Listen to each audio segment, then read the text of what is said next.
দোস্ত খুদা কাম আমার এই জায়গার মতো লয়ে আইছস। তুই তো প্রেমিকার হলে জুবা দিতে ঢুকবি, আমার কি প্রেমিকা টেমিকা কিছু আছে? খুদে আমার কিনলে গেছিস কো দেখি। আর দোস্ত তোরে তো নিয়ে আসছি পাহারা দেওয়ার জন্য। আমি ভিতরে ওর সাথে প্রেম করবো, তুই বাইরে পাহারা দিবি। আর শোন, আশেপাশে খেয়াল রাখিস, যদি কাউরে দেখোস সাথে সাথে 3 বার শীষ বাজাবি, আমরা সিগন্যাল দিবি, ঠিক আছে? আর তোর যে গার্লফ্রেন্ড নাই সেটা তো আমি জানি। তোমার গার্লফ্রেন্ডের সাথে অনেক সুন্দর একটা বান্ধবী আসতেছে, তুই যদি চাস ওর সাথে লাইন করতে পারিস। নাকি? হ্যাঁ, আমার তো প্রেম টেম করার শখ নাই। মাইয়া মানুষ হলে আমি বড়দের পিছনে লাইন মারবো। আমার আর খেয়ে দেয়ে কাজ নাই নাকি? হ্যাঁ, তুই তোর প্রেম করিস না তাই বুঝিস না প্রেমের কি মজা। যদি করতি তাহলে বুঝতি, আর তুই না এসব বুঝবি না, বুঝতেও না চাই না। আর আমার বাবা যদি জানতে পারে আমাকে তো মারাই ফেলবে। দোস্ত আমি আর কতক্ষণ অপেক্ষা করবো কো দেখি, কখন আইবো তোর সুন্দরী শালী? আরে ভাই আসবে তো, একটু ধৈর্য ধর, এখনই চলে আস। তো তোমার রাজপুত্র কোথায়? ওই যে চলে আসছে। মামা, এই যে আপনার ভাড়াটা। কি নির্জন একটা জায়গা। সত্যি করে বলতো, তোরা কি প্রেম করতে আসছিস নাকি অন্য কিছু? অন্য কিছু মানে অন্য কিছু কি কি করব? প্রেম করতে আসছি। আর শোন, আমরা যখন ভিতরে যাব একটু দেখিস, হ্যাঁ, কেউ যেন না আসে। আসলে জানিস কিন্তু আমি কিন্তু 10 মিনিটের বেশি একটা মিনিট এখানে থাকবো না, কারণ জায়গাটা একদমই ভালো না। আচ্ছা পাক্কা 10 মিনিট, ঠিক আছে? শোন তাহলে, তোরা দুজনে তুই এখানে থাক, আমরা ওরা নিয়ে একটু ভিতর থেকে আসতেছি। হ্যাঁ, এই কি হয়েছে? তুই কি ভয় পাচ্ছিস? আমি এখন চেষ্টা না। সবাই কি সুন্দর প্রেম করতেছে, কি সুন্দর ঘুরাই করে বসে। দেখো দেখো দেখো দেখো, না মানে কইতাছিলাম কি, তোমার যদি প্রেমিক থাকে তার আগে তুমি প্রেম করতে আইতে পারো। এটা কিন্তু প্রেম করার লাগে নিরাপদ জায়গা। আপনার লাগলে আপনি নিয়ে আইসেন, আমাকে এত জ্ঞান দিতে হবে না। শুরু হয়ে গেছে, শুরু হয়ে গেছে। কি শুরু হয়ে গেছে? লাইলি বুঝলি প্রেম শুরু হয়ে গেছে। আমার কিন্তু শরম করতেছে। তুই বারবার ওইদিকে তাকাই দিছেন কেন? কি করবো কাও, আমার তো কেউ নাই, তাই মাইন্ডের প্রেমে দেখতেছি। সুপ্রিয় দর্শক বিন্দু, দেখতে পাইতেছেন বনে জঙ্গলে লুকায় আছে আজকাল কি হচ্ছে এগুলা। এই যে এই যে কলেজের নামে ফাঁকি দিয়ে এগুলা প্রেম করতেন। এগুলা রে পেরে নিয়ে আয়, আমি ওগুলা পেরে নিয়ে আইতাছি। চল তো হ্যালো জনগণ, আমরা এইমাত্র আরেকজোড়া পাখি ধরে ফেলছি। আমার বলে ধরতেছেন কেন? আমরা তো কিছু করতেই নাই, প্রেম করতেই নাই, আমি তো দেখতে আইছি। নাটক কম করো। এই ঝোপঝাড়ের মধ্যে একটা ছেলে একটা মেয়ে কি কারণে আছে এইটা আমাকে ভালো করে জানা আছে। এখন দুইটার এক লগে পাইছি, বিয়ে করাই দিব কাজী ভাই কেন? এই যে সোজা কথা। বিয়ে মানে? আমি তোরে চিনি না, আমি বিয়ে কখনো করবো? হ্যাঁ, এখন তো চিনবা না, নতুন নতুন প্রথম প্রথম ধরা পড়লে এমনই কয়, বিয়ে করে দিলে ঠিকই চিনবা। হ্যালো জনগণ, এই যে দেখতে পাচ্ছেন এই কয়টা আমরা ধরে রয়েছি। এই কয়টা বনে জঙ্গলে প্রেম করতে গিয়ে ধরা খাইছে। আর আমগো গ্রামের নিয়ম হইতেছে প্রেম করে ধরা খাইলে এদিকে সত্তর দ্বারা গণবিবাহ করে দেয়। বিয়ে কি মগের মূল্য নাকি? হ্যাঁ, যে যাত্রার সাথে ধরে বিয়ে দিয়ে দিবেন। আর আমার বাবা যদি জানতে পারে না, সবগুলোকে ধরে পুলিশে দিবে। এ মেয়ে, পুলিশের ভয় দেখাও না। সিপাই সাপাই যখন ফষ্টি নষ্টি করো তখন মনে ছিল না? তোর কেমন বাপ? তোর বাপ কি তোর এই শিখা দিছে? হ্যাঁ, এই মায়ের একটু বেশি কথা কইতেছে না? এই মায়ের বিয়া আগে পড়ানো উচিত। এই মেয়েটা বেশি কথা কইতেছে। এই যে কাজী সাহেব চলেছে, আসেন কাজী সাহেব। খুনি সব কয়টার বিয়া পড়ান, সাক্ষী যা লাগে আমরা দিব। প্রথমে এই মেয়েটার বিয়া পড়ান, এই মেয়েটা অনেক বেশি কথা কয়, করেন বিয়া পড়ান। নহত আজগার আলীর পুত্র নহত বাদল মিয়া জঙ্গলের মধ্যে প্রেম করার সময় ধরা পড়িয়া জহির তালুকদারের কন্যা জোসনা খাতুন রূপে তিশা তালুকদারকে বিয়ে করতে রাজি আছেন। তাহলে কবুল বলুন এবং মালা পরান। কবুল। আলহামদুলিল্লাহ আলহামদুলিল্লাহ আলহামদুলিল্লাহ। মা এবার আপনি বলুন কবুল, মালা পরান। আমি বিয়ে করব না, আমি তোকে চিনি না, আমি এখানে প্রেম করতে আসি নাই। কবুল বল, নাইলে কিন্তু তোর মাথা খারাপ মনিয়ে বাদ দিয়া। কবুল করে আনো, খালি খালি ঝামেলা করে লাভ আছে কও? ভাই আমি আপনার বুঝাই কইতাছি, ও হইতাছে আমার বান্ধবী, আমার লগে আইছে। তুমি কথা বইলো না, তুমিও কম না, চুপ থাকো একদম। এবার বলো বলো, কবুল বলো। কবুল বল, কবুল। মালা পরান। কবুল, আলহামদুলিল্লাহ। কাজটা ঠিক করতেছেন না, আমাদের গায়ে একটা কলঙ্ক লেগে গেল। এই তুই চুপ, বেশি কথা কস, মালা পড়া। আচ্ছা ভাই, এই যে সবাই যে ধরাটা খায়া কষ্ট লয়ে বয়ে আছে মনে, আপনি তো খুশি কেন যে গণবিবাহটা কইরা? আমি যখন স্বপ্ন দেখি তোমার আমার স্বপ্ন কালা কুচকুচে মাইয়ে আয়ে, বাস্তবে যত সুন্দর বউ পামু, এত সুন্দর মায়ের বিয়ে করার সুযোগ পামু, এটা তো আমি স্বপ্ন দেখি নাই। লেগে আমার বেশি খুশি। ও আচ্ছা আচ্ছা আচ্ছা, তোমার স্বামী তো আপনার বিয়ে করতে পারে, মেলা খুশি। আপনি কারে বিয়ে করতে পারে, কি অনুভূতি ফিল করেন? আমি ওকে স্বামী হিসেবে মানি। জোর করে বিয়ে দিছে দেখি কেন সাথে সংসার করবো নাকি? তো ছেলে একটা। এমন করতেছো কেন? আমার শুধু বিয়ে হয়ে গেছে, আমি তো তোমার স্বামী, মাইনা দাও না। আমি তোমার অনেক যত্ন করবো, মাইনা লো আমারে। আর এই যে আমার বিয়ে হয়ে গেছে, বড় কথা কোনো দোয়া পাইনি। চলো সবার আগে তোমার বাড়িতে যা, তোমার আব্বা আমার কাছে দোয়া নিয়ে আসি। খবরদার আমার বাসায় কিন্তু ভুলও পা রাখবো না, নাহলে কিন্তু আমার খবর আছে। এ ভাই, কাকু, কেউ থেকে আয়েন না, আপনারা কেউ থেকে আয়েন না। হ্যাঁ ভাই কল কি হয়েছে? আপনারা যা আমার ঘরে দইরা বাইন্দা সুন্দর করে বিয়াটা দিছেন, কিন্তু আমার বউ তো আমার মাইনা লইতেছে না, শ্বশুর বাড়ি নিয়ে যাবো না কইতাছে। আপনারা একটু আমার শ্বশুর বাড়ি দিয়ে দেন। তুমি কোনো টেনশন করো না, তোমার দায়িত্ব আমি নিলাম। তোমার শ্বশুর বাড়িতে তোমার ঘরে কিভাবে পৌঁছে দিতে হয় সেই দায়িত্ব আমার। আমার মেয়ের বিয়ে দেওয়ার আপনারা কে? হ্যাঁ, কেন আপনারা ওদের বিয়ে দিছে? আপনার মেয়ে এই ছেলের সঙ্গে জঙ্গলের মধ্যে থাকে। তোমার সহ আমরা হাতে নাতে দেখছি, বিয়ে না দেখুন উপায় আছে বলেন? আমার মেয়ে আমরা বুঝবো, আপনারা বিয়ে দেন কে? খবরদারি করতে গেলেন কেন? আচ্ছা, তুই সত্যি সত্যি জঙ্গলে গিয়ে প্রেম করছস?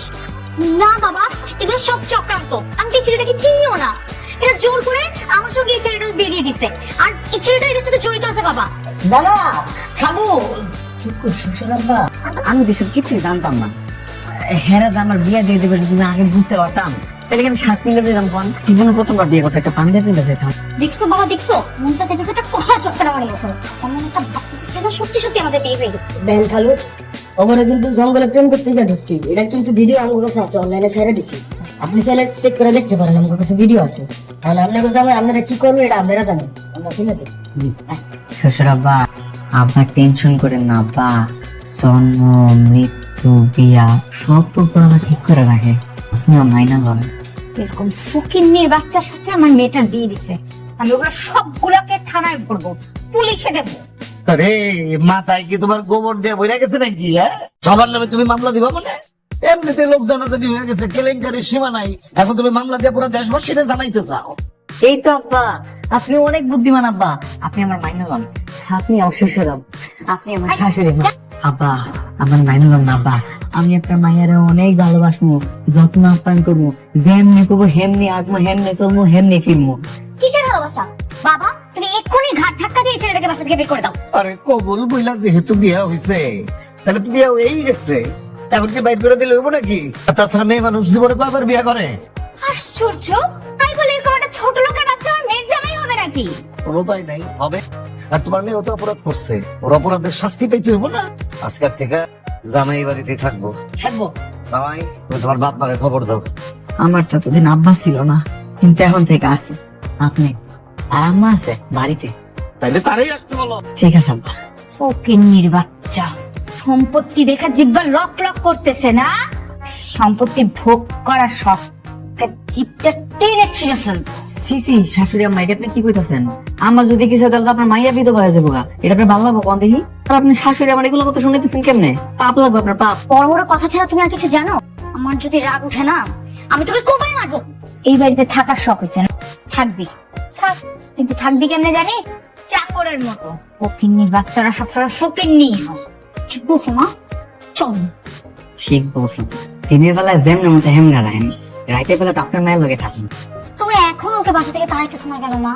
মানে তুমি আর বাবা দুজনে মিলে কি ডিসিশন নিয়েই ফেলছো যে ওর সাথে আমাকে সংসার করাবা? আর দূর পাগল, ওর সাথে কেন তুই সংসার করবি?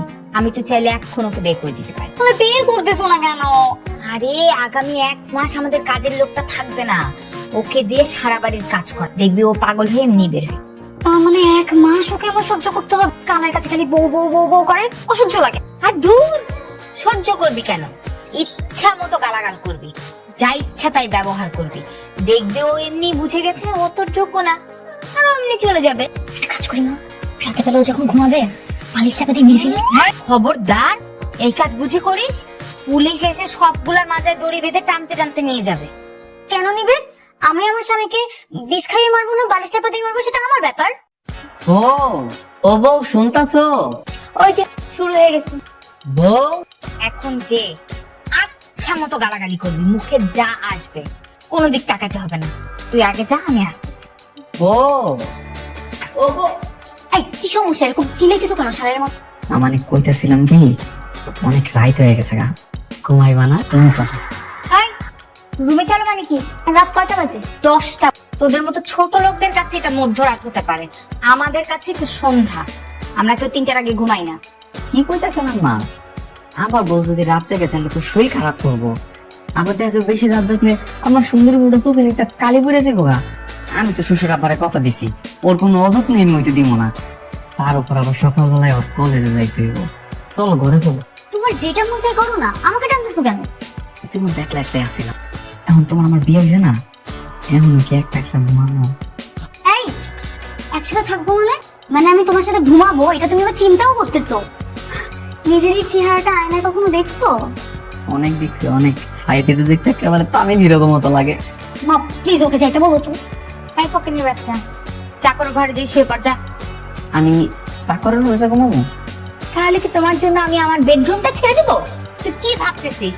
হ্যাঁ, চুপচাপ গিয়ে শুয়ে পড়ো, যাও। এই বাড়িতে আর কোনো জায়গা নেই। ঠিক আছে, আমার জেনে জায়গা দিবে, হ্যাঁ আমি সে ঘুমাইতাম, আমার কোনো সমস্যা নেই। তোমার সমস্যা হবে না তো? তাইলেই চলবো। দেরি করতেছে কি, অনেক রাইতে গেছে। আমি তোকে একা ঘুমাতে বলছি, দুজনকে একসাথে না। আর তিশা আমার সাথে ঘুমা। কি কইতেছেন আম্মা? বিয়া করছে কি তো সারা ঘুমানোর লেগা? বিয়া করে কি শ্বশুর আব্বা? এই এসব কথা বাদ দাও, এখনো তাও শুইতে পারতেছো, দুদিন পর সেটাও পাবা না। যাও। এই আবার চুরি চুরি করে মাঝরাতে পালাবি না তো? অবশ্য পালাতে চাইলেও পারবি না, নিচে দাঁড়ান আছে। আয়। পালামো কেন? শ্বশুর বাড়ি, শ্বশুর বাড়ি মানে তো নিজের বাড়ি। তার উপর আমার এত সুন্দর একটা বউ, এই বউরে দিয়ে পালান যায় নাকি? হ্যাঁ, থাকলাম ছাদে, থাকলাম আখানে পাখানে, থাকলাম বউর ঘরে, থাকলাম থাকবো। কি বলতেছো তুমি? নাস্তা বানাইছো? তুমি কিসের জন্য নাস্তা বানাইছো? কে বলছো তোমার নাস্তা বানাইতে? কেউ কিছু কয় নাই আব্বা, ওই দেখলাম এত বেলা হয়ে গেছে, কেউ ঘুমোতে ওঠে নাই, পরে মনে হলো কি করবো, আমি বানাই। আমার আবার খিদে সহ্য হয় না। তৃষাকে ডাক দাও। মায়া তো আমার হয়েছে একদম মায়ের কথা। 10টা বেজে গেছে, উঠার নাম নাই। যাও ডাক দাও, তোরে দাও। ঠিক আছে আব্বা। কি সমস্যা তোমার? তোমার জন্য কি শান্তিতে একটু সকালে ঘুমাইতেও পারবো না? এই কি হইছে রে? মা দেখো না কি জ্বালাইতেছে। না মানে কইতাছিলাম কি, বেলা 10টা বাজে গেছে, সকালে নাস্তা খাওয়া লাগবো না? ফকিন্নির বাচ্চা, সকাল 10টা তোদের কাছে অনেক সকাল, আমাদের কাছে ভোর রাত। আমরা দুপুর 3টায় উঠি। তাইলে দুপুর 3টা বাজে যদি আপনারা সকালে নাস্তা করেন, তাইলে দুপুরের খাওয়ান কখন খান? সন্ধ্যাবেলায় খাবো কেন? তাতেও তোমার সমস্যা? না সমস্যা নাই, দুপুরের খাওয়ান যদি সন্ধ্যাবেলা খাওয়া হয়, তাহলে রাইতের খাওয়ান খাওয়াবো ভোর রাত 3টা বাজে। ভালো ভালো। এই শোন, কালকে থেকে এভাবে জ্বালাবি না, আমরা এই সময় ঘুমাই, আর আমি এখন ঘুমাবো, বুঝছিস? ঠিক আছে শাশুড়ি আম্মা, আপনি মাগরিবের পর তো উঠেন, সমস্যা নেই গা। কিন্তু তোমার তো কলেজ আছে, কলেজ যাওয়া লাগবো না? তুমি যাও, আমি ফ্রেশ হয়ে আসতেছি। আচ্ছা রেডি হয়ে আমি সকালে নাস্তাটা রেডি করে লই।